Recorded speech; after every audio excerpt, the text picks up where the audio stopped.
Hey everybody, welcome to my YouTube channel. My name is Teri Hunter. I'm an intuitive astrologer and I'm here today with your weekly horoscope for April 9th through the 15th, 2023. These horoscopes are based on whole sign Western astrology. What I'm going to do today is I'm going to go over some of the transits that are happening this week, and then I'm going to pull one tarot card for each sign and do an angel spread for each sign and get the angel's advice for traversing the week ahead's transits. These videos are based on whole sign Western astrology. I believe that your rising sign and your moon are on a par of importance or of influence. So if you don't know your moon sign, you may want to go to one of the free birth calculators on the internet. I believe humans manifest on their emotional body if they don't believe it in themselves, if they feel unsure, or if they're in fear. This sets the tone for manifestation. So I think we go with our rising first, as these will be based on the rising sign. Then you want to check your moon, your sun. And if you have 3 or more personal planets in one sign or house, I would also check that one as well, as a stellium indicates a focus that the soul has intended to experience in this lifetime. So this week, we're seeing some conversations between Venus and Pluto, Saturn, and Neptune. Tomorrow, the 9th, starts with Venus ending her visit in Taurus, where she is in her rulership. She's at 28 degrees starting on the 9th, and she's making a trine to Pluto at 0 degrees Aquarius. She's making a square to Saturn at 3 degrees Pisces, and she's making a sextile to Neptune at 26 degrees Pisces. I think this is very powerful because this is going to continue. These aspects are going to continue on. The conversation with Pluto and Saturn will go on as she moves into Gemini. Venus rules, we know, partnership, beauty. Venus rules our self-confidence. She rules our skills and our talents. And I think this week what we're seeing is a focus on the trine between Pluto and the square between Saturn. And as she moves into Gemini, makes me feel like the focus is going to be on our everyday lives, on how we make our money, what is happening with our money, what is happening with our children, our neighborhoods, our teammates, our workmates. I believe that the Pluto trine is really giving us an opportunity to look at a deeper level in how we feel about ourselves. Pluto rules death and rebirth. It rules a very deep psychological imprint. It rules other people's money, and it rules sex. All of these things are how people have power and control over one another. And Venus being at starting the week at 28 degrees, going to 29 degrees, I see these degrees as not only reducing down to a 1, which gives me an opportunity to look at how I'm thinking about things, where is my focus, but the 28th degree is also the Cancerian degree, and the 29th degree is the Leo degree. So to me, this has a lot to do with trusting my intuition. This has to do with my home. It has to do with my children. It has to do with nurturing, and it has to do with the Leo degree says very much about standing in leadership for my for what I feel in my heart and having the courage to express myself in balance. So as we see Pluto making a trine, this feels like it is supporting my rebirth into a new level of awareness about what makes me happy and how I want to make my money, how I want to experience my partnerships. And very much as Venus moves into Gemini, how do I interact every day? Gemini rules school-age children. It rules youth. And we have seen the headlines be filled with things concerning our youth. And I'm going to visit this a little bit more when we talk about Mars and Cancer. But for now, I want to offer the idea that this, for the beginning of the week with this aspect to Pluto, it feels as if I'm having some epiphanies. I'm having some thoughts that are aligning to a bigger picture of what I want. And now the square between Saturn is really asking me to remove any illusions. The square starts at the 3rd degree, which is the Gemini degree. So this not only rules my speech, and Venus rules the voice, it rules my thoughts. And our thoughts are reflective of our confidence and how valuable we feel, how deserving we feel, how lovable we feel. Because I think that this square to Saturn, which continues on throughout the week, is giving us an opportunity to really look where potentially we have put too much murky waters between ourselves and what we're actually experiencing. I believe that this square is asking me to put a bit of focus on what's really important to me as a how I want to experience how can I phrase this more succinctly? I feel like Saturn is asking me to put structure and to build from a new platform, to allow myself the privilege of looking where I have had hope that things would change, but yet the experience I have doesn't really change. It may ebb into a more balanced vibration, but then flows back into some sort of historical dynamic. And if it has continued to be disruptive, we are being encouraged to remove those false hopes, where we put our chips down and it's sandy. If a good wave comes in, it'll knock down our house, because the sextile between Venus and Neptune throughout the beginning of the week before she moves into Gemini is again supporting this idea of really looking at where I maybe initially had reasons to have faith in a situation or to see the higher vibrations of it. But if continually the situation has been disruptive and not in balance, Saturn is going to ask us to really take a more realistic and practical approach to building something more sustainable. On the 11th, Venus will officially move into Gemini. So I think what we might see here, our headlines focusing in this week more on our children, more on our schools, on our teachers, on creating balance and more harmony in those areas. We also see on the 9th and throughout the whole week, we see Mars traversing between 7 and 10 degrees of Cancer, making a sextile to Mercury, which is going to travel from 8 to 14 degrees Taurus.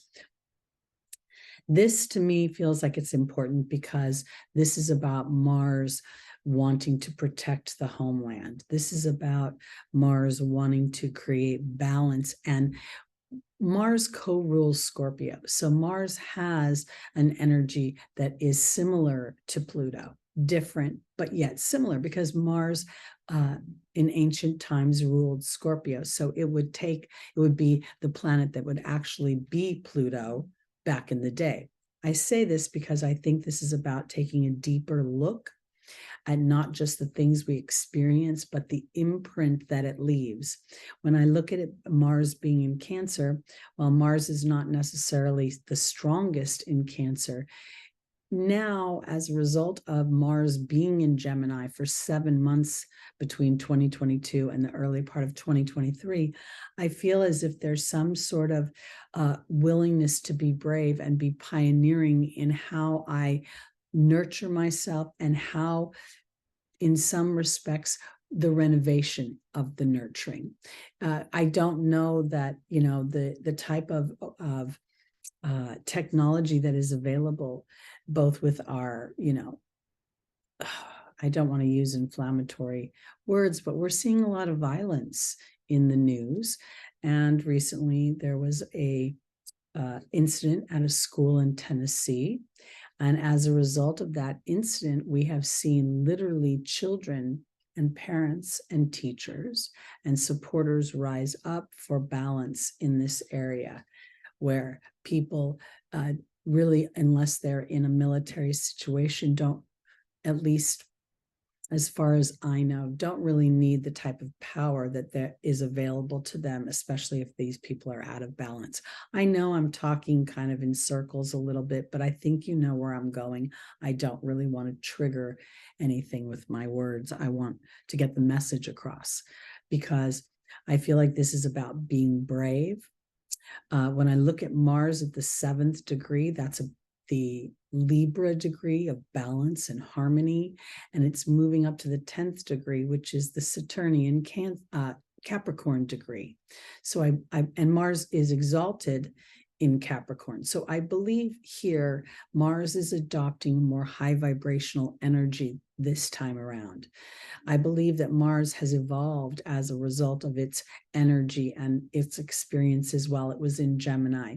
So as it moves into Cancer, I think this is where we're starting to see the hero wanting to implement balance. And as it makes this sextile to Mercury in Taurus, and we know Venus has been in Taurus. Venus rules Taurus. So I feel like there is still this energy of creating harmony and balance for the way we speak to each other, what we think, and how we are addressing whatever is going on within our communities, our schools, our neighborhoods, our interactions with our teammates, workmates, siblings, cousins, our emails, how we are we being reactionary, or are we being intentional with our thoughts and our actions? By the 15th, Mercury will make a conjunction to Uranus at 17 degrees Taurus. I think Mercury at that point is at 14 degrees and Uranus is at 17 degrees. This feels very much as if there's the potential that we'll see more in the headlines about protecting our children. The 17th degree is the Leo degree. And while Mercury is going to go up to 14 degrees, this is the Venusian degree. So again, this is about trying to create peace and harmony and find constructive ways of expressing the more challenging emotions and dynamics of the human experience. So I wouldn't be surprised if on a world stage we might see more information coming through about people standing in more balance and expectation of those that hold positions of influence to purport those energies.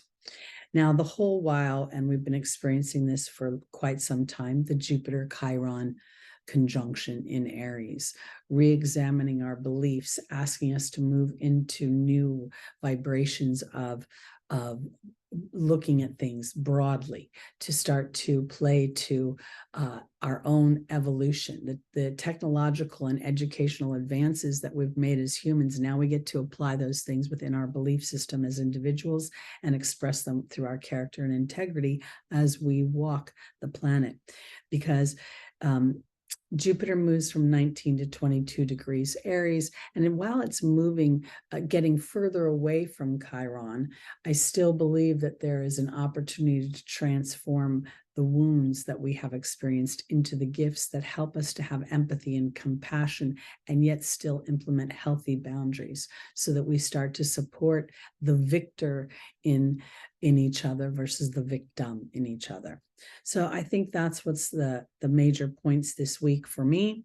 Now what I'm going to do is I'm going to start with Aries. We start with the birthday month, and then we go through the zodiac. So I want to wish all my Aries a happy birthday. I'm going to pull a tarot card for each sign, and then I'm going to do a spread with the angel decks and see what they have to say. So here we go, Aries. Your tarot card is the King of Cups. Now, this is very interesting because your ruling planet is in Cancer, and this sign can rule all the water signs. I truly believe that Mars has many hues and many colors and many opportunities to express itself. And now Mars, like all the other planets, is looking to stand in a more heroic energy, a more empathetic energy. As Mars was traversing through Gemini, Mars was experiencing how he communicated with others and how others responded. So now I feel as if Aries is a sense of prowess, a sense of understanding that there is not just moving our own story forward, but in doing so, also inspiring others along the way for their cooperation and for their abilities to help in a collective way move the story forward. Let's see where we're going in with the angels, where we might be focusing this week, because most of the activity in the planets are in the signs of Aries and Taurus right now. So this is very much about the self, and then the self discovering its voice. So Aries, our first angel is Indriel, the light worker. The second is Sonia. The third is Bethany. And the final is Merlina.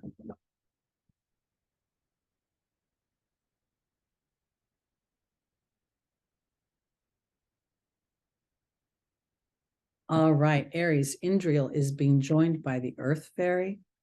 Sonia is being joined by the Disruption card. Bethany is being joined by the Birth and the Rebirth card. And Merlina is being joined by the Dragon.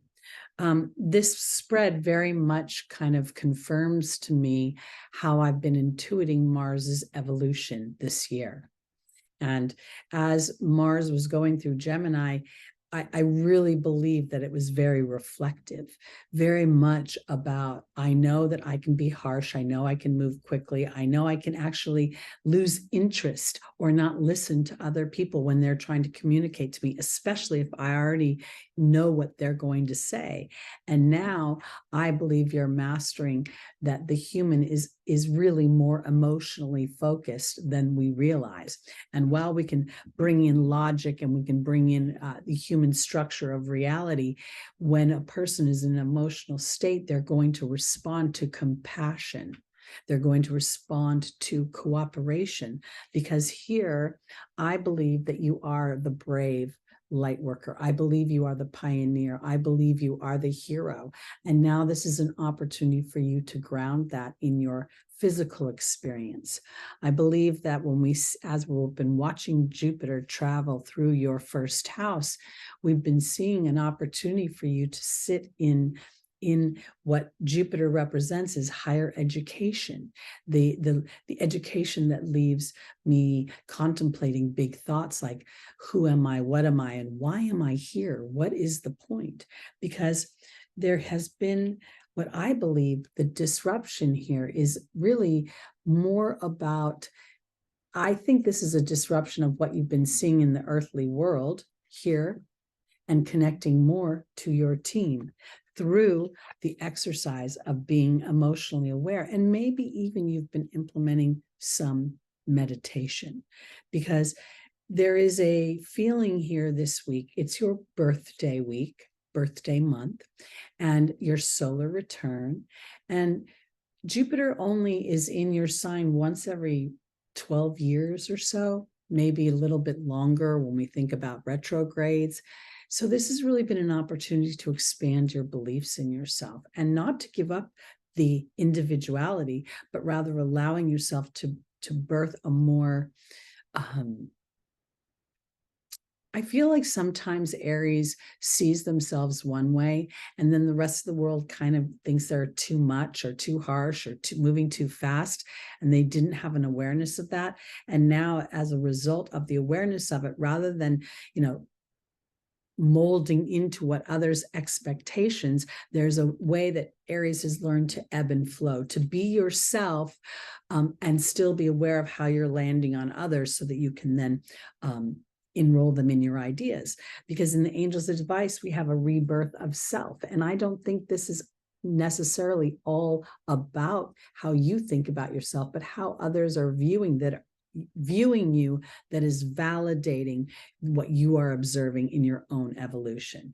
Because Merlina, while oftentimes on the face of the card, it talks about confusion, it seems counterintuitive to me that we have a wizard here with all these balance, the yin and the yang. We've got the dolphins creating balance, and balance comes from you being calm, knowing your power and strength, and rather than overly asserting yourself, you're having some sort of awareness that oftentimes if you allow others to express themselves, they more readily and openly accept what you have to say. So this feels as if there's an opportunity for an evolved experience this week. And we're going into an eclipse next week.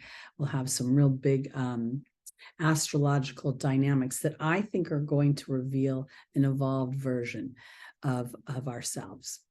So let's go on to our Tauruses, rising, moon, sun, and stelliums.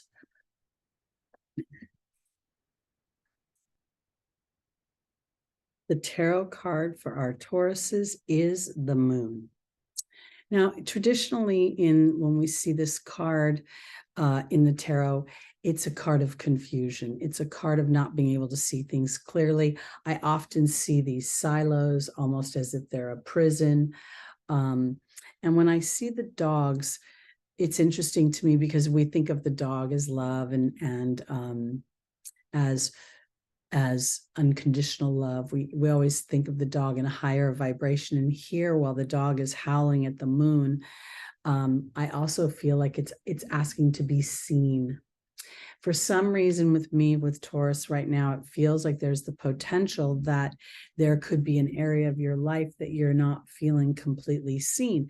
This could be within your work environment. It could be within your family environment. I think it's going to be reflective within what house is Taurus for you. Taurus rules family history. It rules the voice, literally the singing voice, but also the permissions we give ourselves to express our voice, our opinions. Taurus rules skills.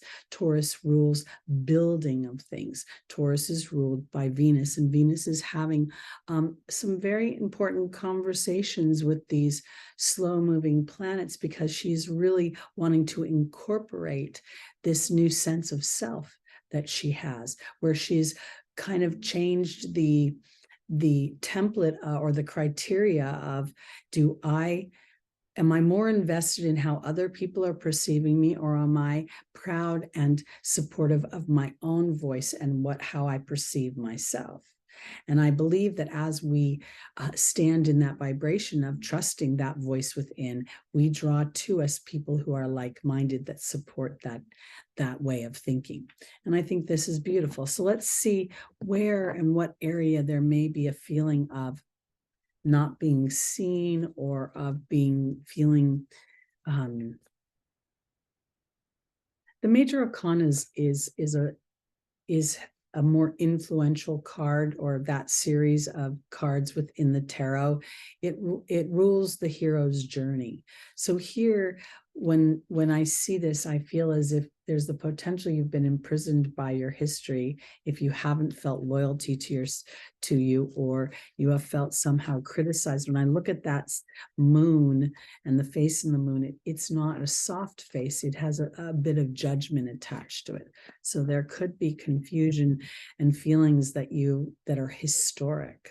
Venus making a square to Saturn could very much bring up feelings of not being good enough, not being pretty enough, not having enough money, not having enough skill, being unsure of yourself. We start this with Saturn at 3 degrees, and Saturn doesn't move very quickly this week. So I believe, I didn't really check, but I think maybe it moves to 4 degrees tops.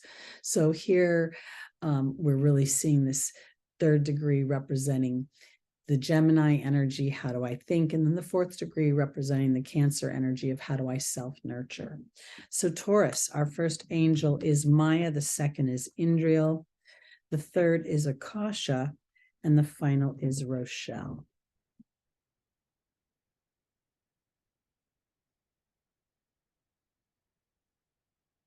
As I'm shuffling, I just want to also bring this up because a lot of times as I'm going through my week, I actually see how the planets affect me in a very everyday, mundane way.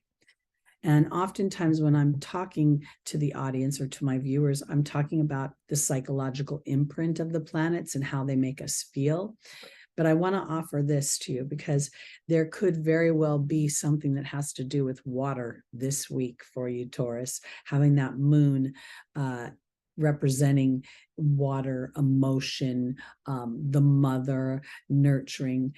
It could be something because when Saturn is currently in opposition to my Pluto, and I literally am having trouble getting my plumbing fixed. My landlord has refused to fix the faucet. Now, I contributed to the breaking of the faucet, but I did not start it. It sort of was a series of events, and the water wasn't working well. So while I'm aware that Saturn is opposing my natal Pluto, I'm not going to rub up against my landlord and try to push on them because I think they're just going to be very hard-assed about it, to be honest. So I want to offer this, Taurus. There could be the potential that some of this is actually happening on a mundane level in some of the structure of your house. So there could be a confusion, or you could be feeling some sort of restriction attached to water. You could have a plumbing issue. You could be having, I don't know why I want to say that. All right. We have Maya being joined by the love card. We have Indril being joined by the communications card. We have Akasha being joined by the restriction card. And we have Rochelle being joined by the water fairy. Okay, so I brought up the whole mundane part, but this doesn't feel as if it has to do with plumbing. But I do want to kind of stretch your minds a little bit so that you look for not just one dynamic to each aspect, but to look at in layers, that there's the potential things can happen on a mundane level in your outside world as well as on the interior world, because I believe that this is learning about self-love. And I've got Maya, the angel of schooling and education, and then I have the love card. And if for some reason this moon has the feeling of not feeling loved, not feeling a maternal energy, not feeling a sense of nurturing, and even maybe being trapped by things that have come up over and over again, themes in your life, Venus squaring Saturn will bring up historic things that will make you feel sometimes it could be depressing, because Indril, the light worker, is with the communications card. And I feel as if there's the potential that Taurus is experiencing this moon in a more challenging way, which is actually restricting you from being able to hear the hand of God that's trying to talk to you to help you to move beyond and to transform anything that has historically felt as if it has held you back. Now you have an opportunity to rewrite the story, because here's Rochelle saying, now that you honor and follow the guidance of your heart, prosperity is coming to you. I always believe this is way more than money. I feel a sense of flow, a sense of ease, a sense of trust in the universe, and I'm able to more easily focus on that which I love. And here's the water fairy. So I want to offer for my Tauruses that as Mercury creeps towards Uranus this week, and it's making a sextile to Mars, this could potentially be an opportunity for you to be really brave about allowing, I almost want to put it this way. If you've had repetitive thoughts that don't serve you, rather than focusing in on them or judging yourself or feeling self-critical, like, why can't I stop thinking about that? Why can't I get over that? Why? Be a little bit more gentle with yourself and just say, you know what? I rule history. I'm pre-wired to be very loyal. And sometimes when I feel as if things have been out of balance, I tend to be, I want to almost say need a little time and distance in order to find your balance. So I feel like Maya is teaching you self-love as you honor your heart and you're more gentle with your feelings. This last week was very challenging for me. I had a lot of plans. I'm a Taurus moon, and I discovered something on Lucky that threw me for a loop. I believe it's just a skin tag, but the doctor only saw it through video conference. I personally had an issue with my teeth again. Saturn is in my 12th house, and I've got a long road ahead to rectify my issues with my teeth. So the reason I bring this up is because I feel like I was being offered an opportunity. Am I going to let this tank me? Which for a few days, I found it, especially with Lucky, found it hard to pull myself back into balance. And then today I was like, when I do my videos, my focus, I feel better. I actually feel better standing in what is true for me. And what is true for me is the love of astrology and the love of connecting with spirit and doing this work. So it helps me. So Taurus, there's an opportunity this week for you, even through disruption or confusion or feeling maybe not quite seen, to see yourself and move in that direction. And that way you'll find some balance. All right, let's go on to our Geminis.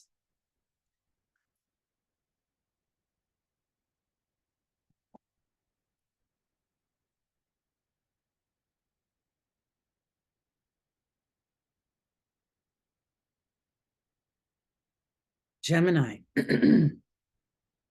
Your tarot card is the Five of Wands. Now, on the onset, when you first look at this, it looks as if these guys are fighting. Or maybe they're being competitive, although it's hard to see how it's competitive. But really, when you look at it a little bit more, these gentlemen are being very awkward. Each one is holding a wand in a way that is not truly showing the skill and the balance that they could have. If you look at the guy on in the yellow tunic, he's holding his up. This guy's holding his up. This is all awkward. So I want to offer this. There could be a sense of mock fighting. There could be a sense of competition this week. This Venus in Taurus with its aspects to Pluto, the trine, the square to Saturn, and the sextile to Neptune might be bringing up stuff for you where you have felt competitive or you felt like people were competing with you. That's kind of how I wanted to put it. Let's see where we're going here. Because I tend to go to the workplace. Pisces is your 10th house, and Saturn and Neptune are both in your 10th house. So let's look and see.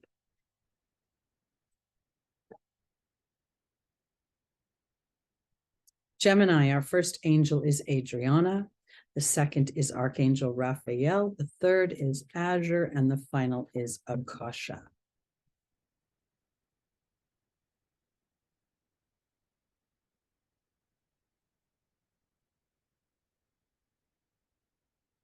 Joining Adriana is the protection card. Joining Archangel Raphael is the serpent.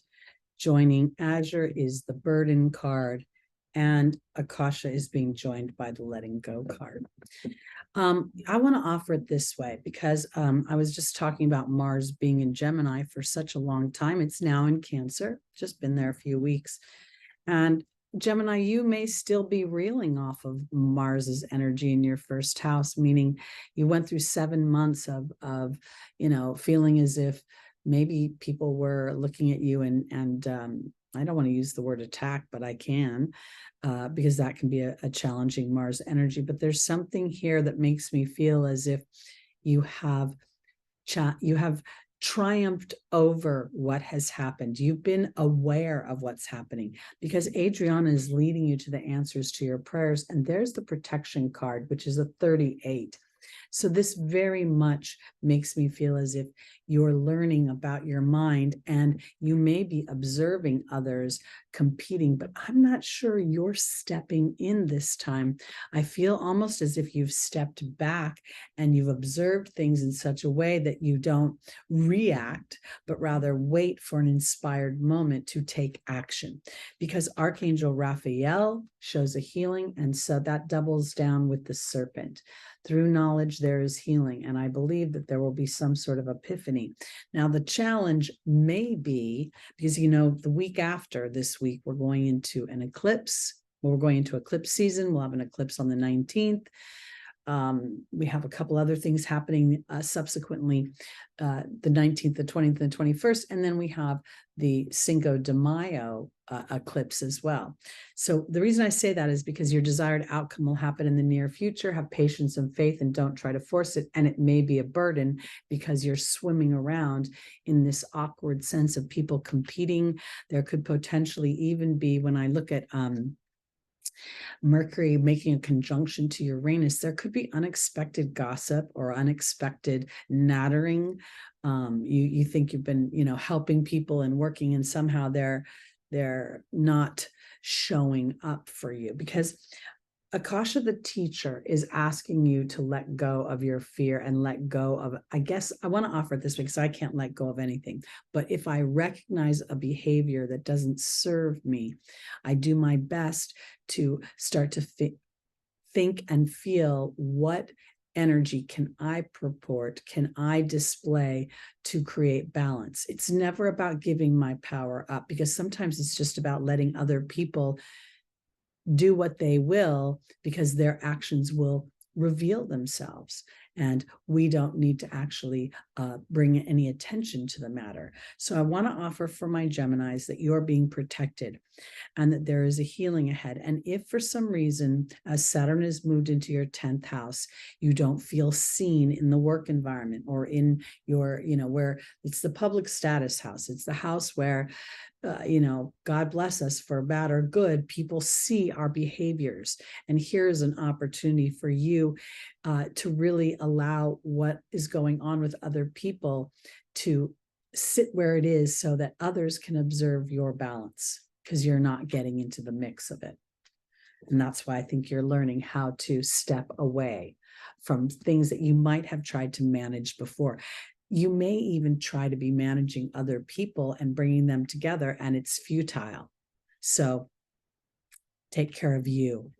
It'll set up a good dynamic moving forward. All right, let's go on to our Cancers, rising, moon, sun, and stelliums.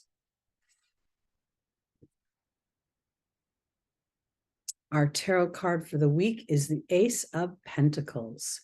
Now, whenever I see the Ace of Pentacles, I always seem to focus on this little pathway to this secret garden. And I note that the mountain is on the inside of the garden, not the outside. So there's something about, for me, for my Cancers, there's something coming into fruition. And I feel as if, this feels like the hand of spirit, the hand of God, the hand of source energy, bringing something to ground something, to bring something into my physical experience. Let's see what that is, because it could be an answer to something and you don't have to effort for it.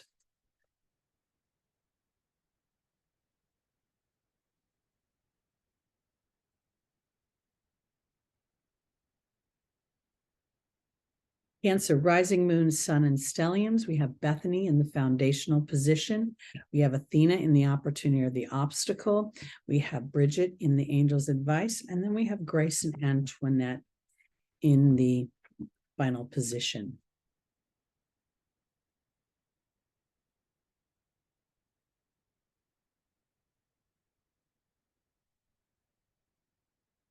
Bethany is being joined by the Raven. Athena is being joined by the Earth Fairy. Bridget's being joined by the Burden card. And Grace and Antoinette is being joined by the Bee. This is what I want to say for my Cancers, because Bethany is a card of self-care. And the Raven is a card of coincidence, synchronistic events, magic. But oftentimes what I see is that the skull has been picked clean and the Raven is about to fly off that skull in order to create that magic.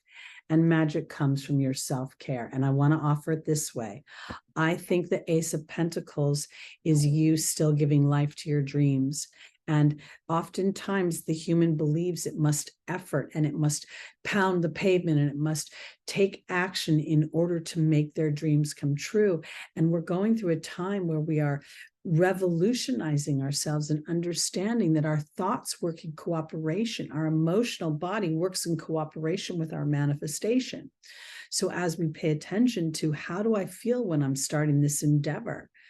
I very much notice, like when I post certain videos and I'm super excited about it, they do great. And then when I get that feeling like I have to post a video, I have to do this, it drags. The videos don't quite do the same.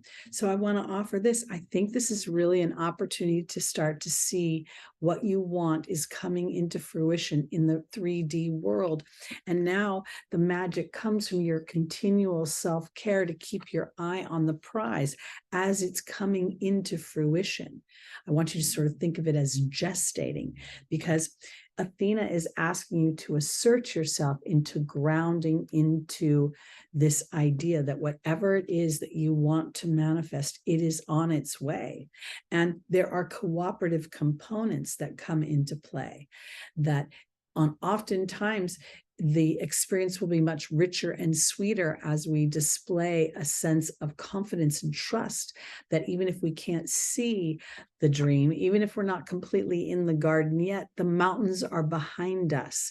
They're not really in front of us, because I imagine that those mountains don't block this entrance. I imagine that I go into this garden and the mountains are off in the distance, because it's really an opportunity to look and see where your thoughts may create more burden, where oftentimes the human looks to their own history of experiences to see the viability of something moving forward. And it's really not the most fruitful place to look, because our previous experiences, let's say you want to get into a relationship. Well, if you've had a series of relationships that didn't work out, that makes sense, because you really, most people have one husband at a time or one wife at a time. Not everybody, but most people. So if you think about it, if your dream is that, then there's a certain amount of experiences that you will have where the wrong party will be involved. It'll help create contrast, because Grace and Antoinette is about compassion, and the B is about victory, and the B is about belief. So what I'm saying for my Cancers, whatever it is that you're wanting to experience is on the way. And Pluto opposing your sign since 2008 has revealed a lot about what's important to you, about how you feel loved. And now that you've recognize some of those things, now taking care of you, purporting those energies, buy yourself some flowers, give yourself some little pat on the back, take a hot bath if that's what you enjoy, and then allow the universe to create magic, because the baton is in their hands.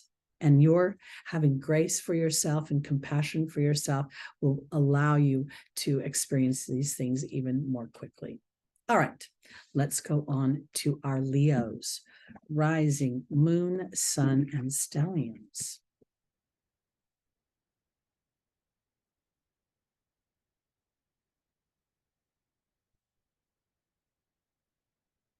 Oh, what a card. The Empress. This is Venus. This is a fertile card. This woman is pregnant. She sits on her throne comfortably. She represents luxury. She represents beauty. She represents harvest and talent and bounty. She represents chefs and good food. She represents a cozy, warm home and laughter and family.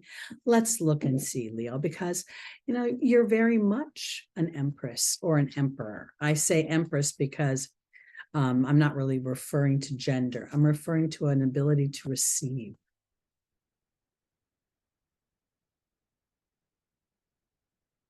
I also want to note that around her crown, the prominent color is yellow, because as is represented, all of her bounty comes because her thoughts are attached to her power chakra, and she's aware of that. So she's become a master at reaching for the stars and understanding her own cooperative component to what she manifests. All right, Leo, our first angel is Bethany. The second is Archangel Raphael. The third is Adriana. And the final is Isabella.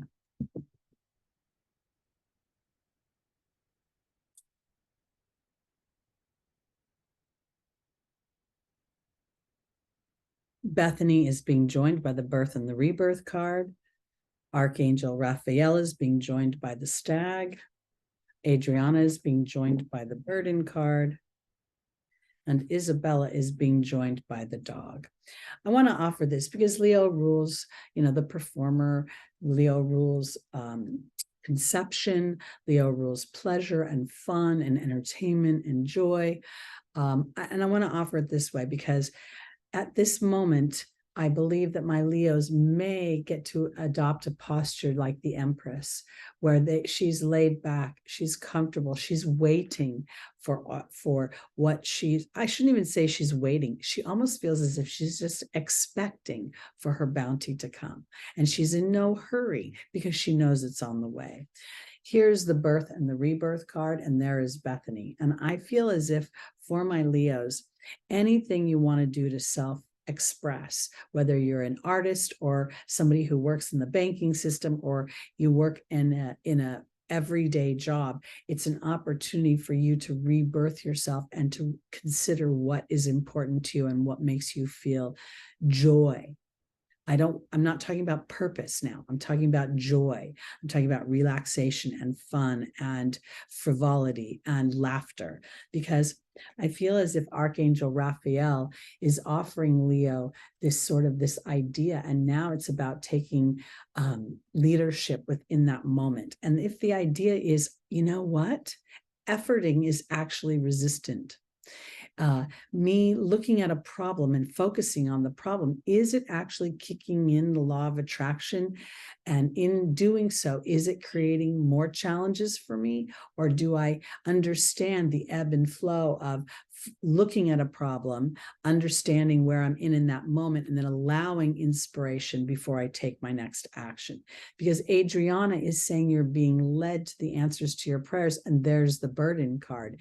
You may not want to wait to be led. You may feel a certain sense of urgency to take action, and yet oftentimes when we take action on an urgency, it's actually a platform of fear or trepidation or unsureness. And this is an opportunity to really look, how do I feel? Am I excited? Am I feeling a sense of enthusiasm and a sense of joy about what I'm endeavoring next? Because again, the Empress is about receiving something. It's about allowing something to come to me effortlessly, because I realize that my power lies in my focus and my thoughts.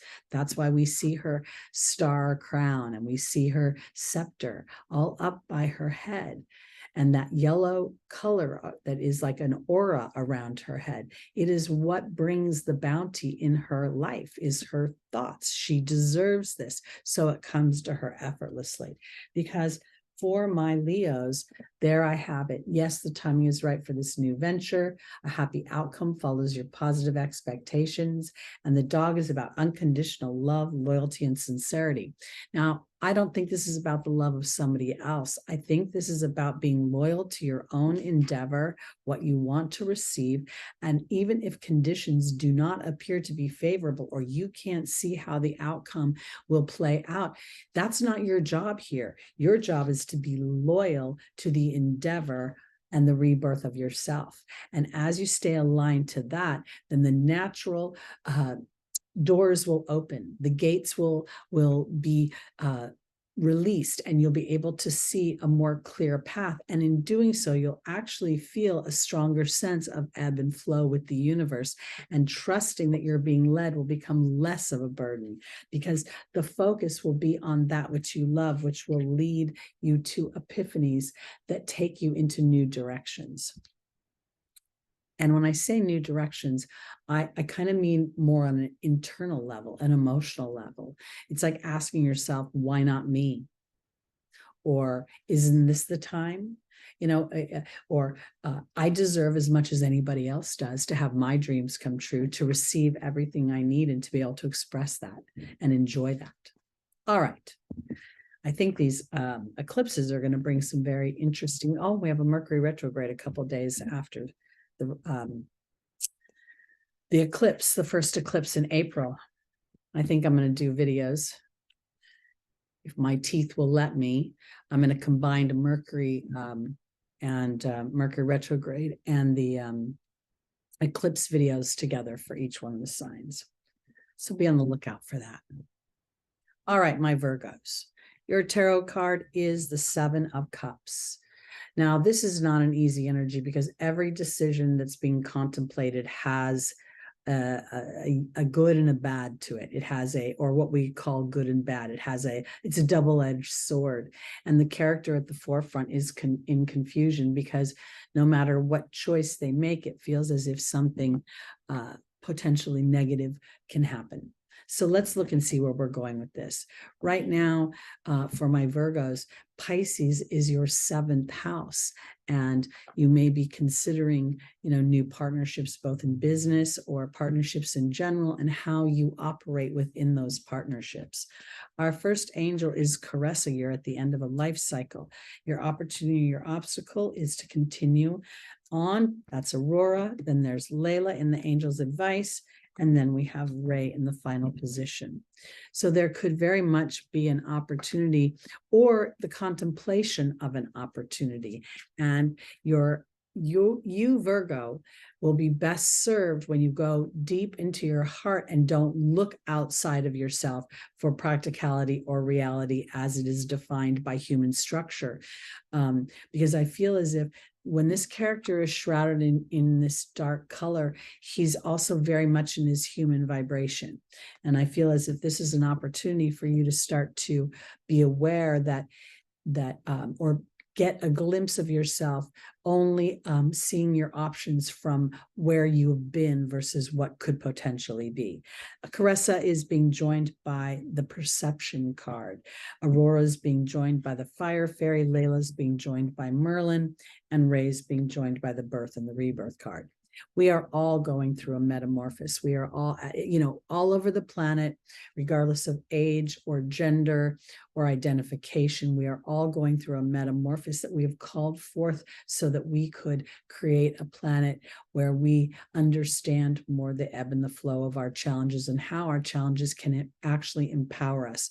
Because I think right now for my Virgos, the end of a life cycle, a new happiness awaits you, is because you're starting to be aware of your perceptions. And the shadow side of Virgo can be to feel enslaved to service to others, to feel like almost as if you're not there because other people and the agendas. The 6th house rules our health. It rules our mental health, stress. It rules our work and how we get our paychecks. And oftentimes there are humans that get their paychecks from things that they don't necessarily enjoy, or they have stopped enjoying them, and they can't see what they can do to change the situation and feel safe. Because I think the opportunity here is to stay the course of allowing spirit to inspire you with creative action, not necessarily having to know an answer right now, but allowing for a space for the answer to be revealed to you. And this will come through some sort of meditation or an activity that takes your mind out of its practical place and into a place of more fun, kind of softening your thoughts a little bit so you could be inspired by something. In the angel's advice, spirit is asking you to go into, here we see the meditation really talking about the intentions of what makes you feel, what you contemplate makes you feel balanced, and also where you would thrive. I want to offer it this way for my Virgos, because if for some reason you're finding your 7th house matters disruptive, either your intimate partnerships or your professional partnerships, this is not about identifying or looking at the partnership, but looking at how it would feel when you were in balance. How will it feel when there's an even exchange or a relatively harmonious exchange between parties? Because Ray here is offering me, again, meditation and power through my connection to spirit, which offers a rebirth. This is how I want to put it for my Virgos. I don't think you can take physical action. I don't think you can use your human apparatus to make a change right now, as much as you can take the 7 of Cups and contemplate the higher vibrations of the potentials that can play out. And as you focus on that, I believe the universe will start moving things around to start to reveal that your inspired action is starting to give you both what you require in the way of safety and planning and knowing where you're going, and yet a stronger trust that you're getting to rebirth yourself into a more aligned place, because you're actually traversing the human experience with what your oversoul or your inner being already knows about your potentials and possibilities. All right, let's go on to our Libras. Rising, moon, sun, and stelliums. We just had a full moon in Libra, the 7th full moon in a row at the 16th degree. I see these things and I can't help but think there's just patterns everywhere, giving us clues so we can be little detectives. All right, Libra. This is the 3 of Cups, which is traditionally looked at as a card of celebration, a card of harvest, of bounty. It also represents the 3 phases of the woman, the naive one, the maternal one, and the wise one. So there's a potential here. And I can't help but always think that the pumpkins represent Libra energy at the harvest season. So I believe there could be something that's been something to celebrate as a result of the wisdom you've garnished. And it doesn't matter how old you are chronologically. It's more about how you have processed your experiences and the permissions you've given yourself to purport balance and harmony for yourself. All right, our first angel for Libra is Azure. The second is Akasha. The third is Athena. And the final is Opal. And as I pull the cards, your ruling planet, Venus, is front and center this week. And, you know, Venus rules a lot of things. She rules 2 houses in the Zodiac. She rules very much the things of home and hearth, because she rules our intimate partnerships and marriages, which affects our home life. She rules our professional partnerships, which affects our financial life, which she rules, which affects our home life. So here, I think we're going to see an incorporation of wisdom for Libra. We have the owl joining Azure. We have the high priestess joining Akasha. We have Athena joining the spider. And we have the butterfly joining Opal. Azure talks about your desired outcome happening in the near future. And the owl is really being able to decipher between to extract both the good and the bad, the wisdom and the deception of a situation. It's giving me razor focus to see a situation. And the owl is a cooperative component to the hawk. The hawk represents the day element when we're in the sunshine, and the owl represents when we're in the dark, when we're by the moonlight.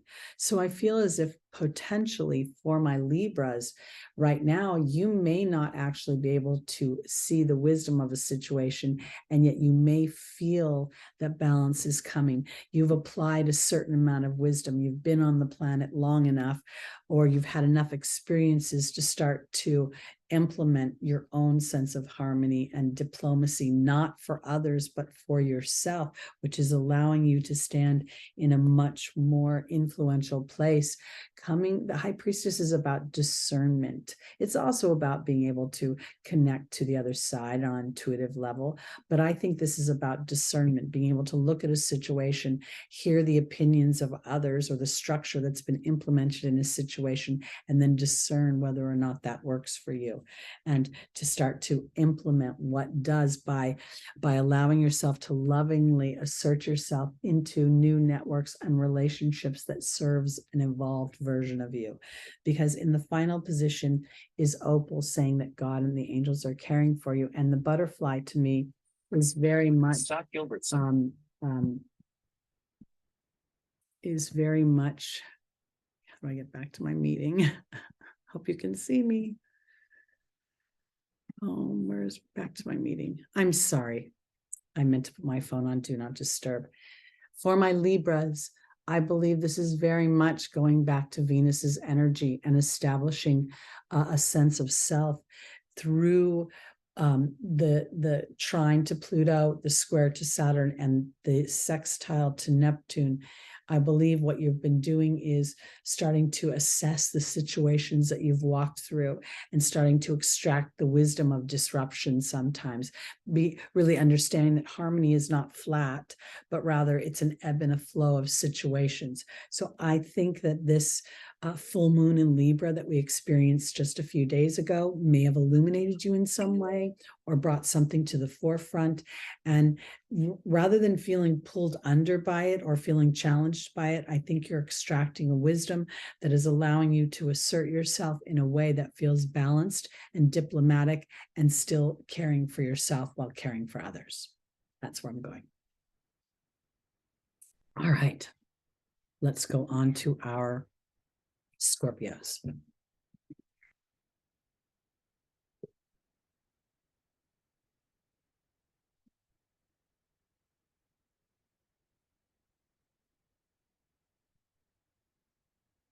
For my Scorpios, we have the Eight of Cups. This is a very, very meditative and spiritual card. The first thing I see is the cups, and they're all balanced, and yet they're not quite balanced. We see that gap in the middle as the character walks away. We also see what looks like an eclipse, the sun and the moon together. It could be a new moon, but whatever has happened, there's a new beginning. And while the situation emotionally may be okay, it's not aligned for this character. There's something this character requires that has more depth. The tunic is red, the pants are green, the shoes are red. So this tells me that in order for this person to move forward, it must be from their heart. It's the very essence of the basis of who they are. So for my Scorpios, if you find yourself, it could be metaphorically or it could be literally moving away from a situation.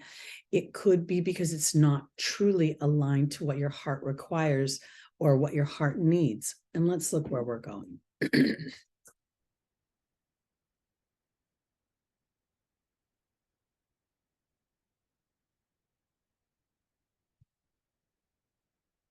Our first angel is Ariel.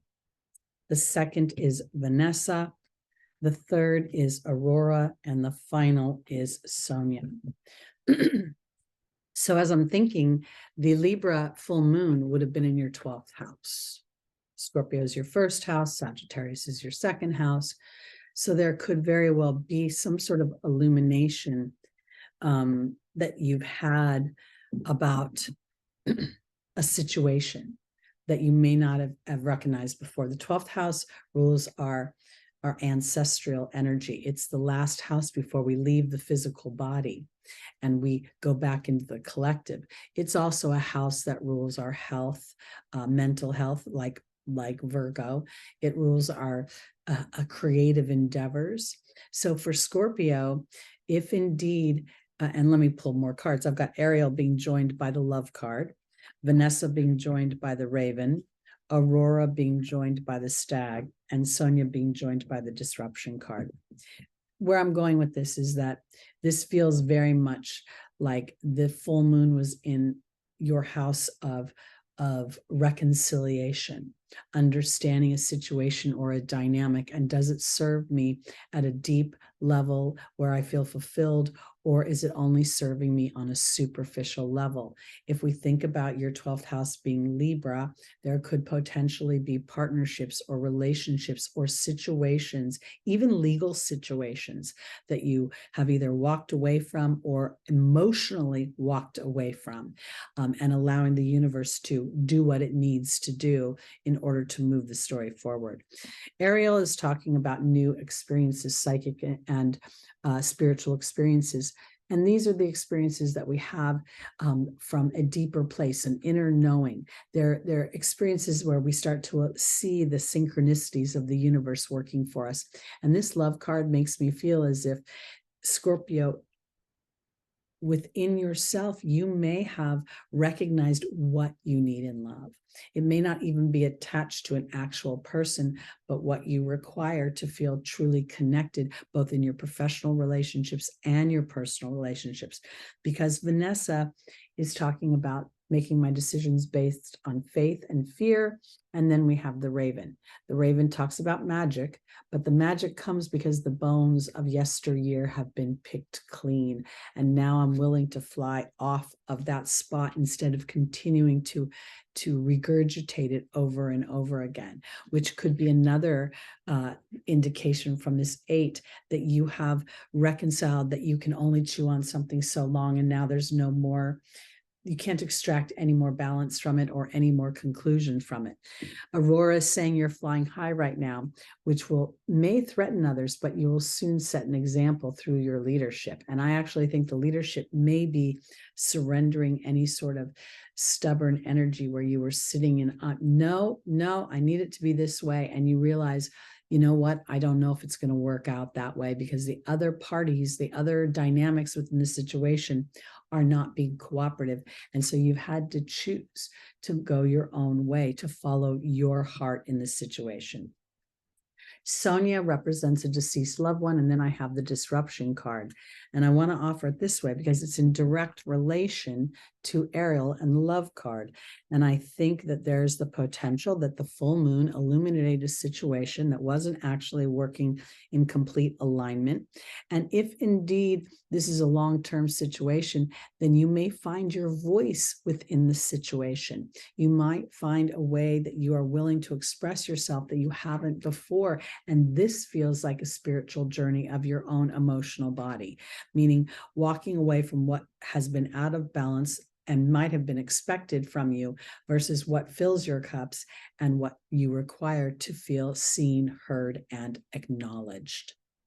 So for my Scorpios, I think that this has a lot to do, this spread in this week feels like it's a continuation of the events, or it's going to further illuminate what that full moon was bringing to fruition, conclusion, or into the limelight for you.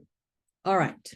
Let's go on to our Sagittariuses, rising moon, sun, and stelliums.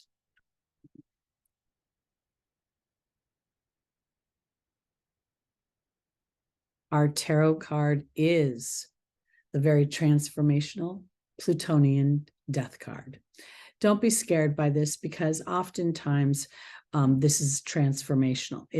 We see in the card in the forefront, the king is no longer with us, but the Pope is still there. And so there could potentially be a transformation of beliefs, there may be certain structures in your life that were not serving you. Again, we just had a full moon, the 7th full moon in a row at the 16th degree. And while it's natural for the full moons to follow the house structure, this was really illuminating ourselves, how we think, how we nurture ourselves, because it started in October at the Aries full moon, culminated just last week with the Libra full moon. So I believe that there could be a rebirth of your beliefs.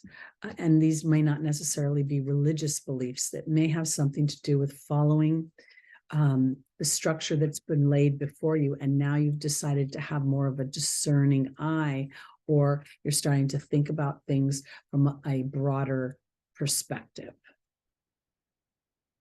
Our first angel for Sagittarius is Archangel Gabriel. The second is Mystique. The third is Fiona. And the final is Ariel. Archangel Gabriel talks about communications. Our whole world now is communications. We live on social media. We communicate. Often people don't talk at all. They just communicate through their thumbs and texting. So let's see where Archangel Gabriel is potentially supporting you to be more brave in your communications. There's the Earth Fairy, physical health, groundings, and foundations. The Mystique is being joined by the king. Interestingly enough, we just saw the king died in the death card. We have Fiona being joined by the protection card, and then we have Ariel being joined by the high priestess.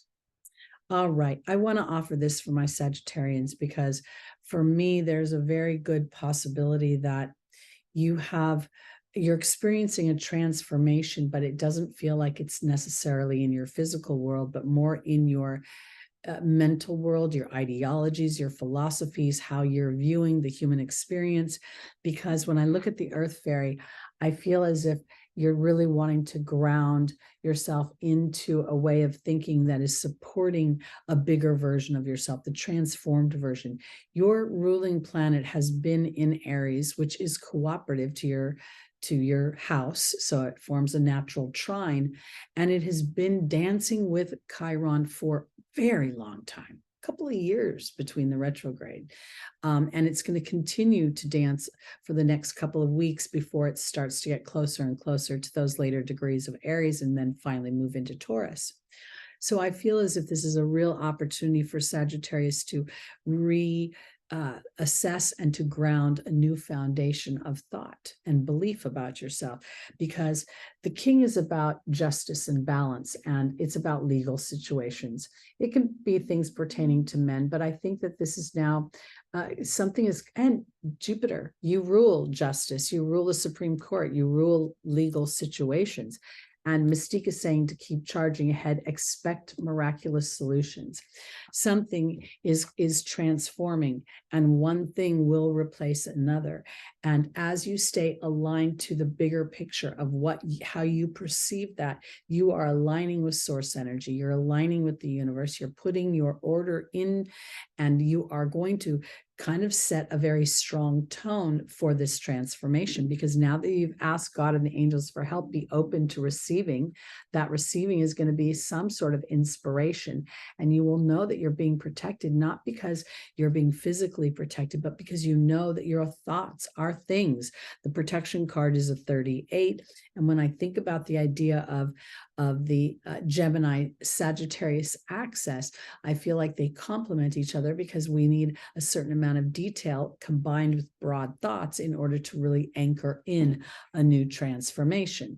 And when we see Archangel Gabriel, we're really kind of looking at that Gemini energy. And here we have an opportunity to set a new foundation based on a new spiritual dynamic, a dynamic where I've had enough experiences where I've aligned my thoughts to what I wanted, and then I've seen the universe deliver it. And now I'm starting to practice discernment, which is really creating a new world for myself, where rather than being trapped by the rules of the physical experience, I'm honoring the inner knowing. I'm honoring, this could be very Sagittarian right here. This character, you rule religion and higher beliefs. So I believe that there's something very powerful happening on the interior for you that is super important as you move forward.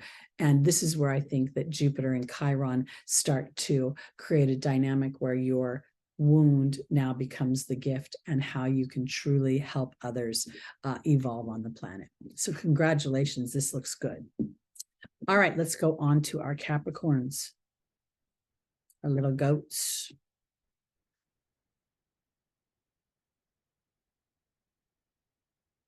All right, our tarot card is the Two of Cups.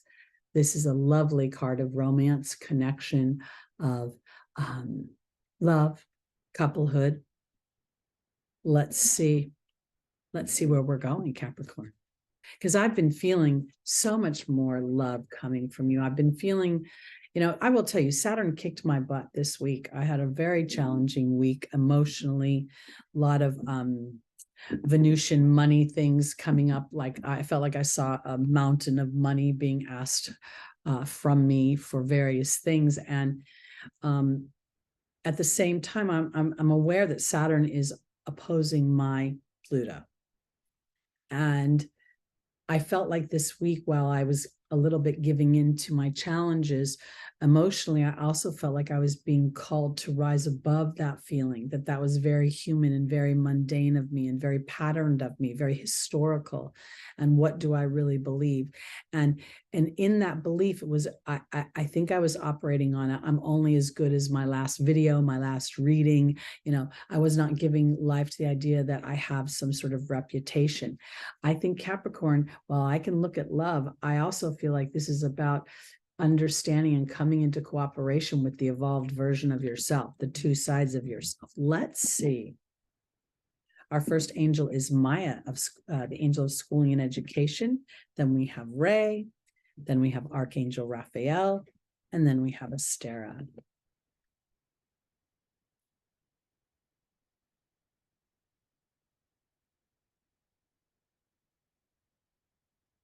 Maya is being joined by the stag. Ray is being joined by the wealth card. Archangel Raphael is being joined by the movement card. And Astera is being joined by the king.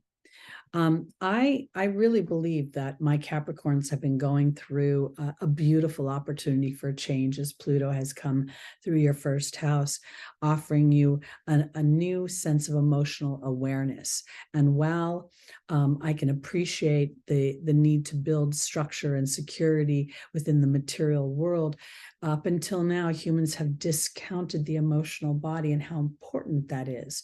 And I believe that my Capricorns have started to make that integration of human practicality and reality, and then a certain amount of understanding and grace for the human's emotional body, and the need to integrate the two, because you've been going through a series of situations where you've been learning about your leadership ability.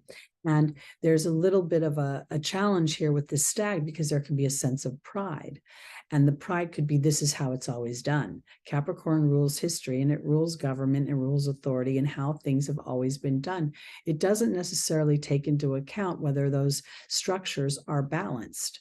And usually they represent such large structures that a drop of water doesn't really make a change. We need a lot more water in order to make a change. So what I believe is happening is your opportunity has been over and over again to connect to the bigger part of yourself, your inner knowing, the part of you that connects your power, your heart, and your voice. And this is where you create harmonious wealth, where you create not just material wealth, but connection with others that helps heal your soul and allows you to be seen and loved and appreciated for all that you are.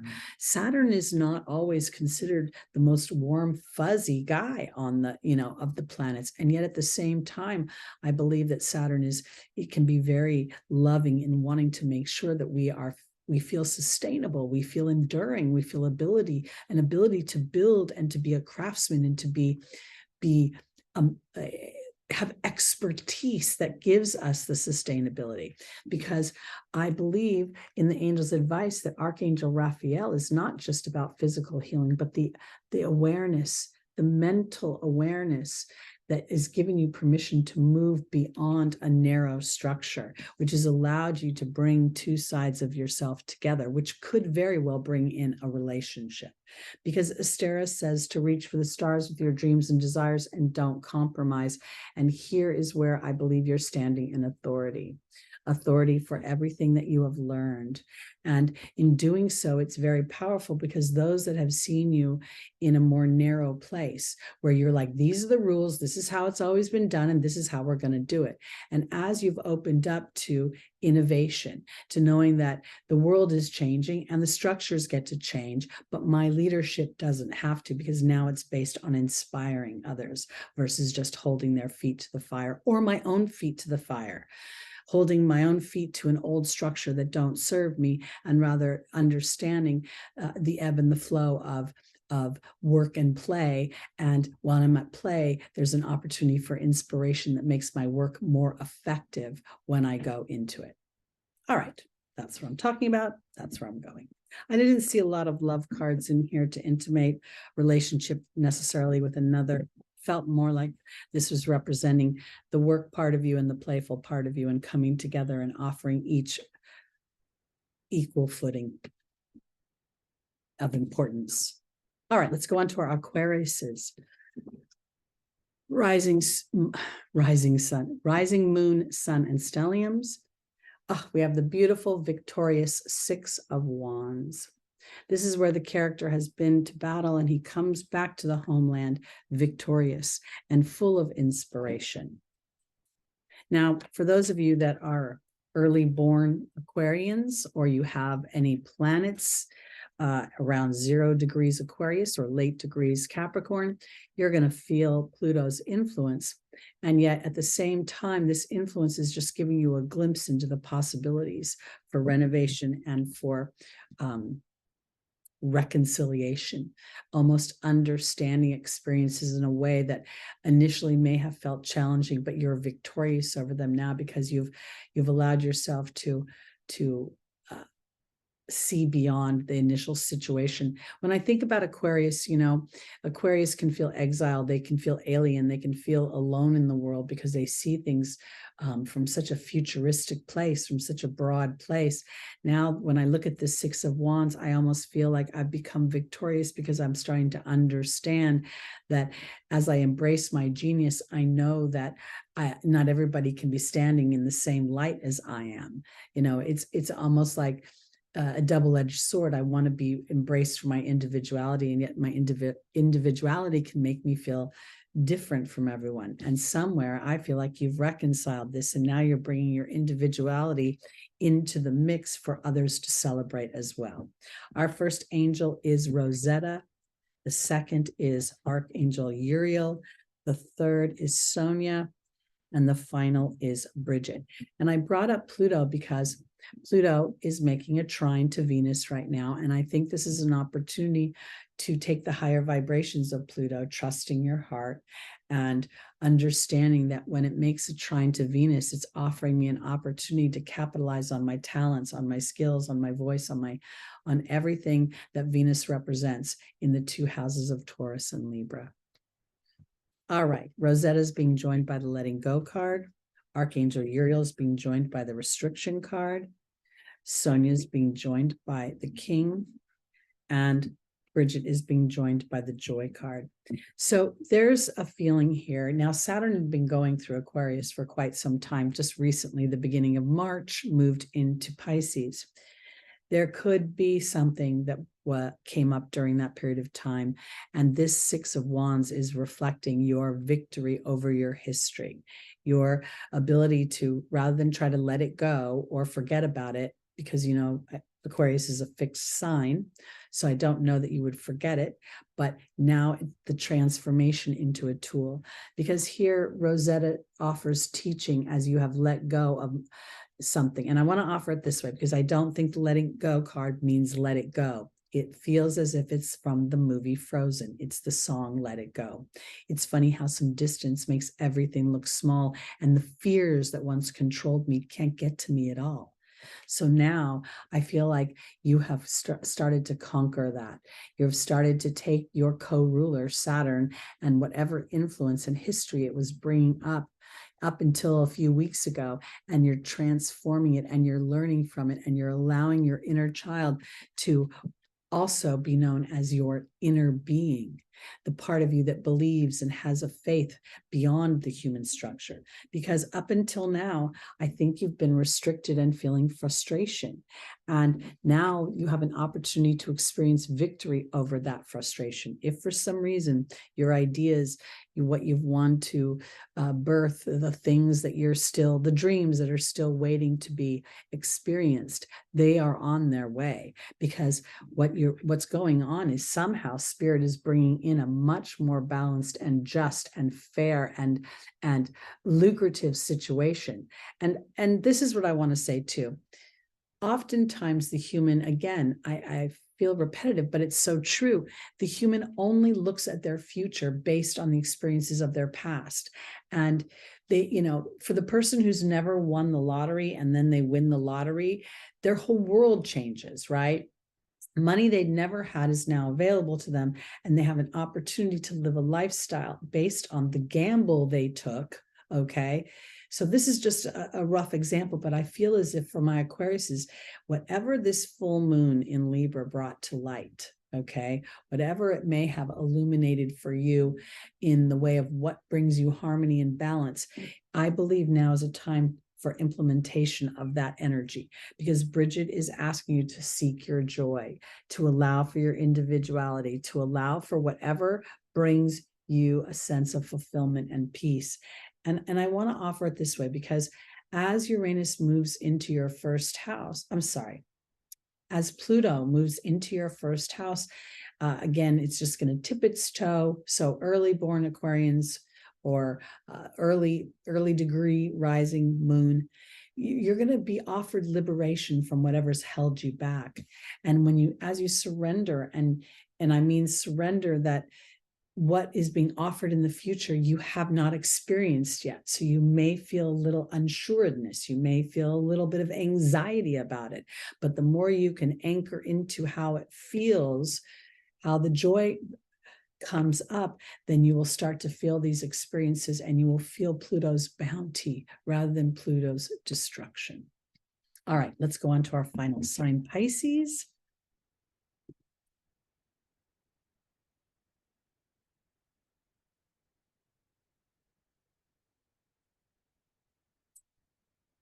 Our tarot card is the cup of love, the page of love, the Piscean energy. We can see that little fishy coming out of the cup.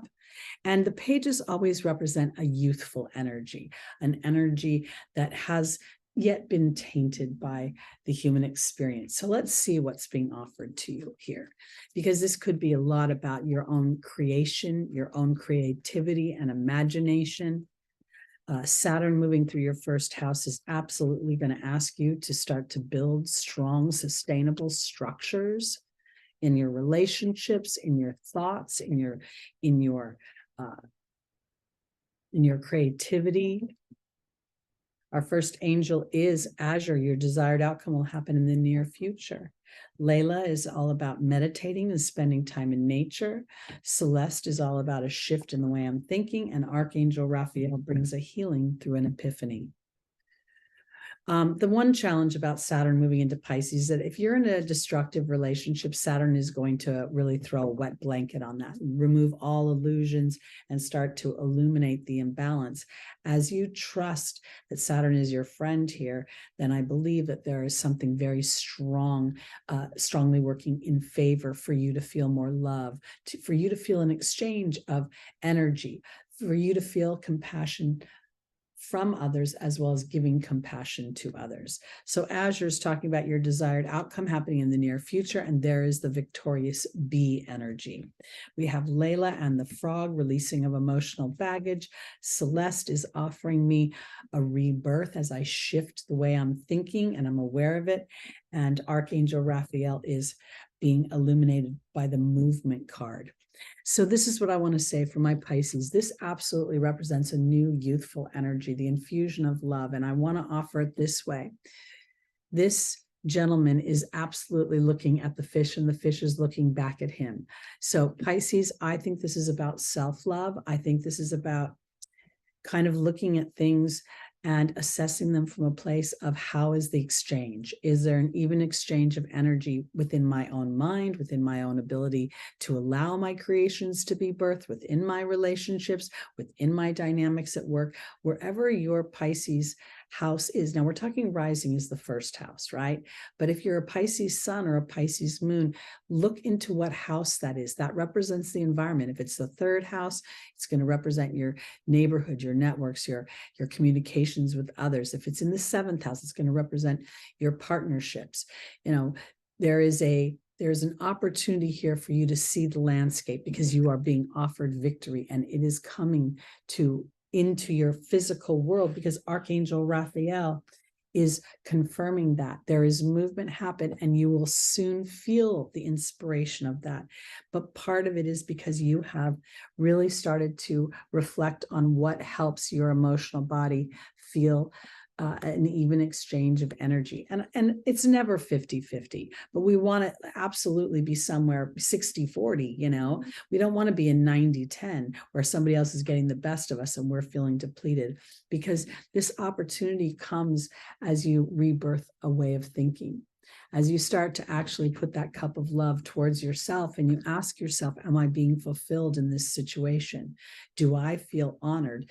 And am I inadvertently over empathizing with someone or being overly compassionate in a situation. And now my opportunity is to demonstrate to myself that compassion, as maybe this full moon in Libra, this just a week ago or so, illuminated something in the partnership sector. I think this is a moment in time for my Pisces to really put whatever feels warm, fuzzy, inspiring, encouraging, and fulfilling, put that on the forefront. If you're a dancer, if you're an artist, if you're a photographer, play with your creations, allow your cup to overflow, because I think opportunities will come in that you cannot see, that you cannot imagine just yet. And there could be, as a result of the focus on that, that you actually bring in a opportunity for a new position or a new opportunity to make money through your creative endeavors.